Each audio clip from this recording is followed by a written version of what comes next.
exploring Tagore's vision on global unity and peace. Let me tell you this, dear viewers. Have you ever pondered how the world could truly unite under one harmonious banner?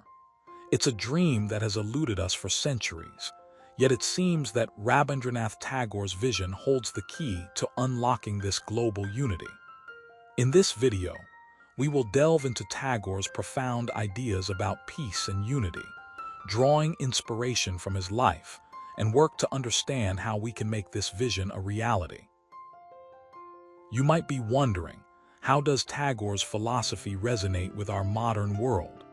Let's take a moment to reflect on the chaos we see around us today. From political tensions and economic disparities to environmental crises and cultural conflicts, the world faces an unprecedented level of division. This isn't just a passing phase. It's a call for urgent introspection and action. Here's something you should know.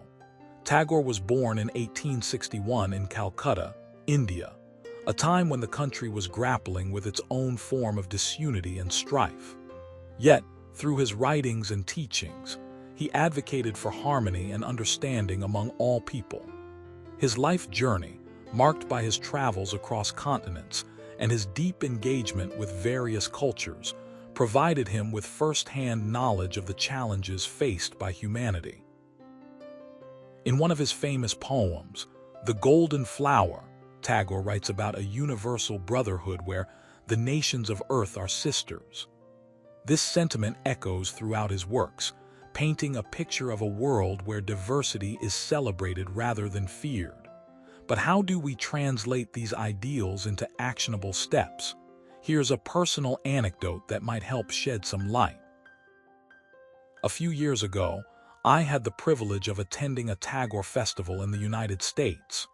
There, I witnessed a group of children from different backgrounds, each representing their unique culture, come together to celebrate music, dance, and literature. Their joy was palpable, and the sense of unity they shared was profound. It reminded me of Tagore's belief that true peace and unity begin within each individual and then spread outward. We must first cultivate empathy and respect for others' differences before we can achieve global unity.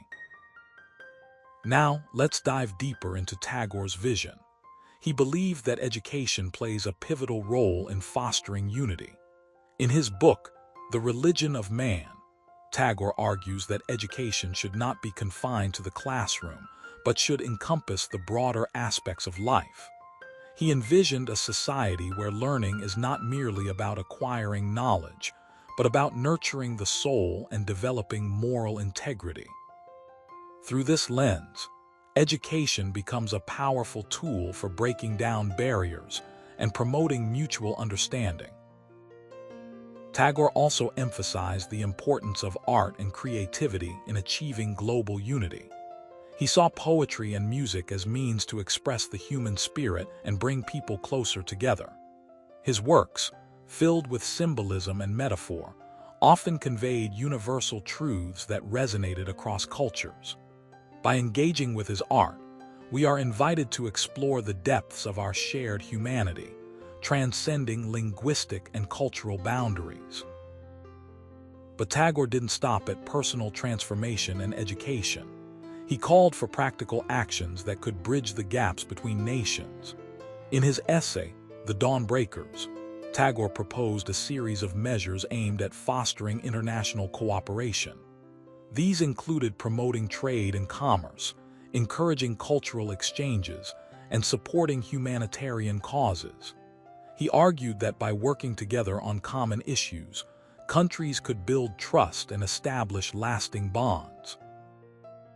One of the most striking aspects of Tagore's vision is his emphasis on nonviolence. In a world marred by conflict and violence, his teachings on ahimsa, nonviolence, stand out as a beacon of hope. He believed that through peaceful dialogue and mutual respect, even the most entrenched disputes could be resolved. His own experiences, including the violent suppression of his anti-colonial protests, further underscored the power of nonviolent resistance. So what can we learn from Tagore's legacy? Firstly, we must recognize that true unity begins with self-reflection and inner transformation. Just as Tagore sought to purify his soul through his works, we too must cultivate virtues such as compassion, humility, and forgiveness. Secondly, education is not just an individual pursuit but a collective endeavor.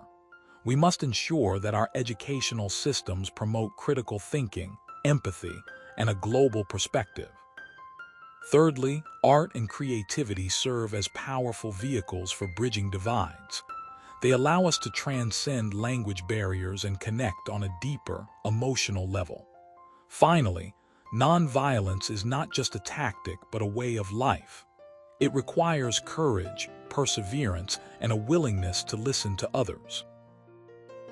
As we conclude this exploration of Tagore's vision, it's crucial to ask ourselves, are we ready to embrace these principles and put them into practice? Can we imagine a world where every individual feels valued and respected, where nations coexist peacefully, and where the beauty of diversity enriches our lives? The answer lies within each one of us, and it starts with the choices we make today. Here's something you should consider. Next time you feel divided or isolated, take a moment to reflect on Tagore's teachings. Ask yourself how you can contribute to building bridges rather than walls. Engage with those who are different from you, learn from their stories, and share your own. Together, let's strive to create a world where unity and peace are not just aspirations but a lived reality. Thank you for joining me on this journey of discovery.